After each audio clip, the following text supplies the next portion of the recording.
What does the Big Ten and a can of corn have in common?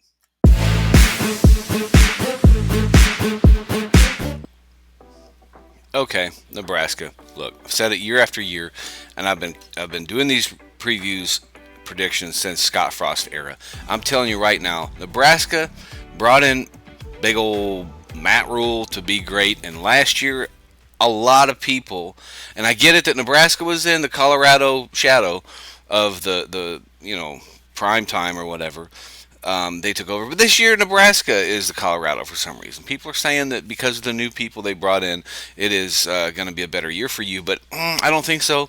Uh, but a lot of people think they're going to be good. I don't know. I don't buy it at all. I wish I could say they were going to be good because it would be nice to see the Big Ten be even better. But Nebraska stinks. They went 5-7 last year with Matt Rule, and honestly, I don't think they're going to be much better. So let's just get into it. Here's the 12 games. Game number one, you guys play UTEP. The Miners, you got to beat them. You have to beat them. So I have it down as a win. Don't fail there. Please don't fail there, UTEP. They're not horrible, but Nebraska, you should be able to beat them. Game two, you play Colorado, and you're going to hate on this one. I'm counting down as an L. I think Coach Prime is going to be bad still, but I don't think that Colorado is going to be a shit team. They're moving to a new conference. They will probably be decent there because there ain't hardly anybody there. But at the same time, it's going to be easier for them in the Big Ten. And I think maybe they'll have a better outlook. So at this point, you'll be 1-1. Oh, yeah, we're into Nebraska again. Game number three, you play Northern Iowa again, like UTEP, but even easier. You can't lose this game. You cannot lose this game. It is possible.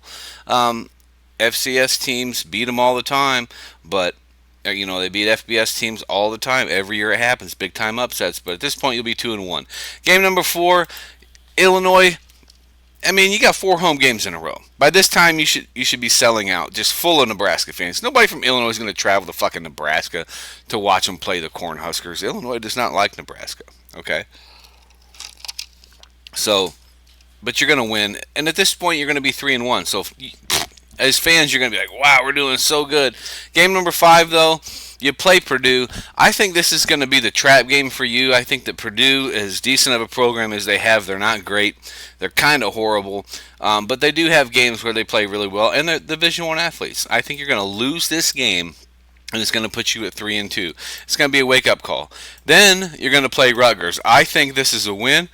I think at this point, 4-2, you guys are going to be pumping. Nebraska's going to be like, hey, we might have a good season this year. We might have a winning season, fucking finally.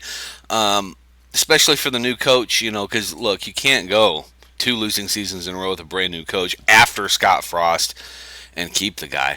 But you do play Indiana, and I think you're going to beat Indiana. It's going to give you 5-2. You're going to be up towards the top of the conference at this point in the new Big 18. I mean, the new Big 10. So, but then you get into the thick of things. Now you got to play real fucking football. And this is where Nebraska struggles. They just can't do it. So it's going to be a loss to Ohio State, and you're going to be 5-3. So you're going to be, having conference losses. You're going to be throwing stuff at the TV. You're going to be blogging. You're going to be on X, formerly Twitter, and you're going to be on YouTube, and you're going to be making videos, and you're going to be hating, okay? And you're going to play UCLA. UCLA's got a vengeance. They want to be relevant again, and they're going to win. It's going to be 5-4. Sorry, I just cannot put Nebraska at 7-6 maybe or 7-5, maybe, but definitely not 8-4. Who are you gonna beat to be 8-4? So the losses have to come from somewhere. I mean, Matt Rule is not gonna just magically sprinkle some magic dust and be like, okay, we're gonna be 10-2. It's not gonna happen. And you got a new quarterback. Come on now. So you're 5-5, and then your next game, obviously game 11, is towards the end of the season. Fans are livid. They want to play. They want to be good. But you face Wisconsin. Wisconsin is an annual or perennial favorite in the Big Ten usually, and I predict Wisconsin to have a decent year, at least better than Nebraska.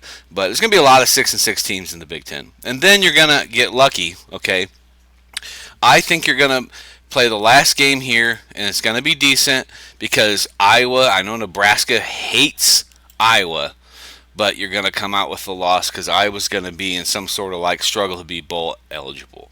But I think Nebraska is going to go to a bowl game this year. I just don't think it's going to be relevant. I think a lot of Big Ten teams will go to bowl games this year. But at the same time, Nebraska, you just aren't going to have it together. I said like 6 years ago, it's going to be a 5 to 10 year reset, and unfortunately, Frost didn't work out. So it's again when you hire Matt Rule, it's going to be another 5 to 10 years before Nebraska becomes relevant. I'm thinking 2030. Maybe you'll be relevant, but with the addition of all these new teams, Nebraska is going to struggle even more so because we got a bunch of good football teams. So 6-6, bowl eligible. You haven't let me down in the past.